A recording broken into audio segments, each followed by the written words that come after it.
Alright, class, so today we're going to talk about early imperial China, in particular the Qin Dynasty, which is really the beginnings of imperial China and laid the stage for most of the developments we see throughout the subsequent historical periods of Chinese history.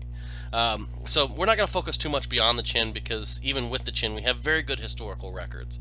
And I'm also not going to focus on too much of the archaeology of the most famous Qin site, and that's the Emperor's Tomb, because you watched a video on the Terracotta Army in class last week. So what I'm going to talk about today is kind of set the stage for the Qin Dynasty, its importance in Chinese history, and some of the ramifications of this for those excluded from the imperial system.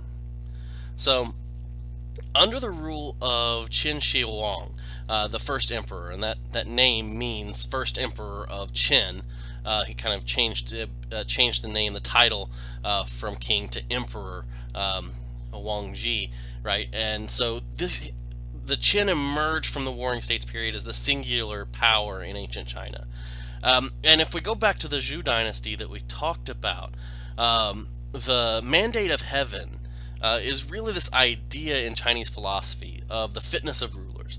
Right? Good rulers would be allowed to rule, unjust rulers were deposed by someone that heaven has chosen. So, for example, the Zhou Dynasty is established with the collapse of the Shang Dynasty, and the last Shang king was incredibly harsh. He tortured and killed thousands of slaves.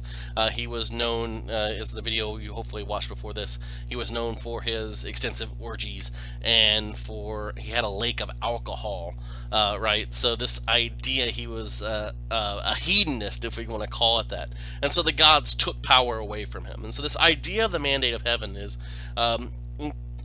intricately linked up with the idea of power in Chinese society. So good rulers are allowed to rule by the mandate of heaven, and unjust rulers would be deposed by someone else that heaven has chosen. And so when a ruler kind of flaunts these traditionalist, moralist philosophies of Chinese history, they're removed. Oftentimes through a coup, and it's viewed as being holy or righteous in its account. So the Qin Dynasty is the shortest dynasty in Chinese history. It's only established for 15 years before its collapse.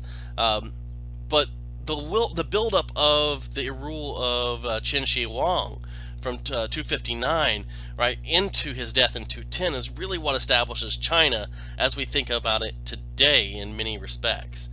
Right? So this set the stage for those imperial reforms that wouldn't end until 1911.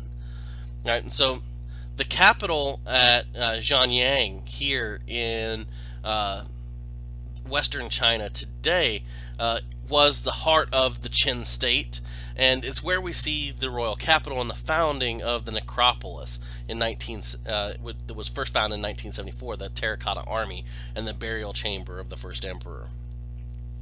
So when we think about the ruling apparatus here, right, the Qin emperor is a complete authoritarian, right? He is the emperor in every aspect.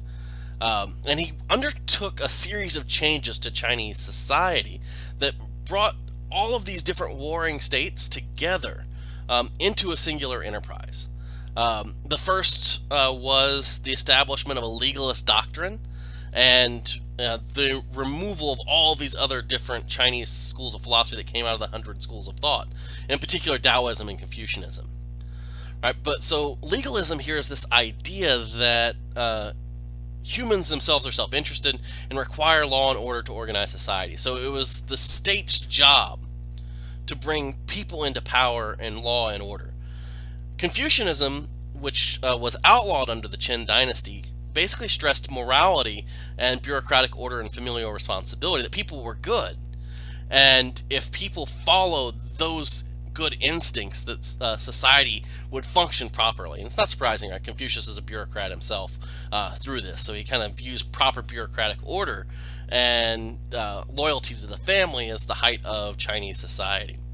So what legalism does is it replaces that loyalty to the family and to the bureaucratic order to loyalty to the emperor, right, through this. And if these kind of sound familiar, it should, right? Legalism is essentially the Hobbesian philosophy of the state of nature that we talked about earlier in the semester, and Confucianism could more or less be summed up with the ideas of Rousseau of the overall benefits of society through this. Now, in order to kind of bring the state to bear for the needs of the emperor, the Qin mobilized large-scale major projects. We're talking thousands of miles of roads, irrigation projects, dam building, monuments to the emperor, like the emperor's tomb, but also other palaces and monuments throughout the empire, and the establishment for the first time of those frontier walls. Now, this isn't the Great Wall of China, as we think about it today, but it is a Great Wall in China. Right, in this sense, right, this frontier walls were established to protect the northern and western provinces from nomadic groups of people here in western China and modern Mongolia. We also get the establishment of a centralized bureaucratic administration. So during the Zhou period, all the nobility were basically feudal lords, and so they collected taxes from people and then they passed those on to the kings. Well, that didn't work for Emperor Qin. Right? What he wanted was everybody to pay taxes directly to the state. So he built this centralized bureaucratic administration where people paid taxes directly. And he also created an entrance exam for civil servants. And this allowed local residents to become invested in the state. That is, you could become, from a peasant, it didn't matter as long as you could pass the aptitude test, could become a bureaucrat. And there you would be responsible for collecting taxes. Now, those who couldn't pay their taxes were forced into state indentured servitude. That is, you were forced to move wherever the state needed you and build large-scale walls on the northern frontier of the empire, or to dig irrigation canals on the Yellow River. Right? So, if you couldn't pay your taxes, you became basically a state slave. Now, artisans and other peoples paid taxes through working in state-sponsored workshops, and this is another way that they managed to maintain control, is that they basically monopolized the production of certain goods, in particular bronze and metal weapons.